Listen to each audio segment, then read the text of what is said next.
Okay, so a recent visa rule change caused a lot of concern. Let's get into what happened. People were worried this could actually risk their path to permanent residency. Let's explain. It all kicked off on November 29, 2025, when the rules for the ENS 186 visa were changed.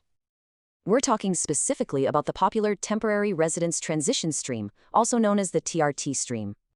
All they did was add 5 little words, but boy, did they cause a lot of uncertainty. So what was the big change? Well, here's a look at the old rule versus the new one. This led to the big worry. What if your old sponsor's approval was no longer active? Well, the Department of Home Affairs pretty quickly stepped in to try and clear things up. They said the goal was simple, just to make sure your work experience was with your visa sponsor. So the good news is that full-time sponsored work here in Australia could still totally count. But they did point out one very important exception you really need to know about. You can't count work with a former employer if they've been barred or sanctioned. Simple as that. That was helpful, but the main question wasn't really answered until a key meeting on December 10th. And here's the breaking news. This is where we got the final word from the department.